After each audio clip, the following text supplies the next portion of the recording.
ಜೈ ಶ್ರೀರಾಮ್ ಎಲ್ರಿಗೂ welcome back to Shetty vlogs Kannada. ಇನ್ನು ಈ ವಿಡಿಯೋ ನೆನ್ನೆದೆ ಪಾರ್ಟ್ 2 ಕಂಟಿನ್ಯೂಯೇಷನ್ ಆಗಿರುತ್ತೆ. ಹಬ್ಬ ಅಂದಮೇಲೆ ಚೆನ್ನಾಗಿ ರೆಡಿ ಆಗೋ ಮೈಂಡ್ ಸೆಟ್ ಇರುತ್ತೆ. ಇವನ್ ನನಗೂ ಕೂಡ ಇತ್ತು, ಆದರೆ ಸ್ಯಾರಿ ಹಾಕೊಳ್ಳೋ ಯಾವ ಇಂಟೆನ್ಷನ್ನು ನನ್ನ ಮೈಂಡಲ್ಲಿ ಇರಲಿಲ್ಲ. ಬಟ್ ನಮ್ಮ ಅಮ್ಮನ ಫೋರ್ಸ್ ಮೇಲೆ ನಾನು ಸ್ಯಾರಿ ಹಾಕೊಂಡೆ. ತುಂಬ ಜನ ಒಳ್ಳೆ ಕಾಂಪ್ಲಿಮೆಂಟ್ಸ್ ಕೊಟ್ಟ ಮೇಲೆ ಗೊತ್ತಾಗಿದ್ದು ಇವತ್ತು ಸ್ಯಾರಿ ಹಾಕೊಂಡಿದ್ದಕ್ಕೂ ಸಾರ್ಥಕ ಆಯಿತು ಅಂತ. ಇನ್ನು ತೊಂಬಿಟಾರ್ತಿ ಎಲ್ಲ ಎತ್ಕೊಂಡು ದೇವಸ್ಥಾನದ ಕಡೆ ಹೊರಟೆ.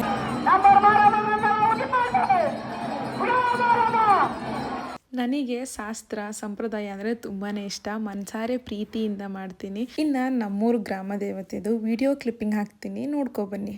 ಆರಮ್ಮನ ಮಹಿಮೆ ಅದು ಮಾರಿ ಕಾವಲಿನ ಜಾಗ.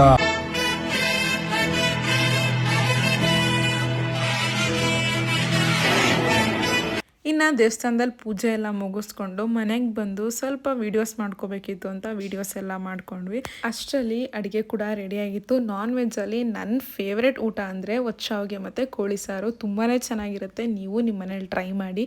ಇನ್ನು ಊಟ ಎಲ್ಲ ಮುಗಿಸ್ಕೊಂಡು ಹಾಗೆ ದೇವಸ್ಥಾನದ ಕಡೆ ಒಂದು ರೌಂಡ್ ಹಾಕೋಣ ಅಂತ ಹೋದ್ವಿ. ಇನ್ನು ಪೂಜೆ ಮಾಡಿಸೋರೆಲ್ಲ ಮಾಡಿಸ್ತಾನೆ ಇದ್ರು. ಅದನ್ನೆಲ್ಲ ನೋಡ್ಕೊಂಡು ನಾವು ಸೀದಾ ಮನೆ ಕಡೆ ಬಂದಿದ್ದಾಯಿತು. ಇನ್ನು ಈ ವಿಡಿಯೋನ ಇಲ್ಲಿಗೆ ಎಂಡ್ ಮಾಡ್ತಾ ಇದ್ದೀನಿ. ನನ್ನ ವಿಡಿಯೋ ಇಷ್ಟ ಆದರೆ ಫಾಲೋ ಮಾಡೋದು ಮರಿಬೇಡಿ ಅಂತ ಹೇಳ್ತಾ ಥ್ಯಾಂಕ್ ಯು ಫಾರ್ ವಾಚಿಂಗ್.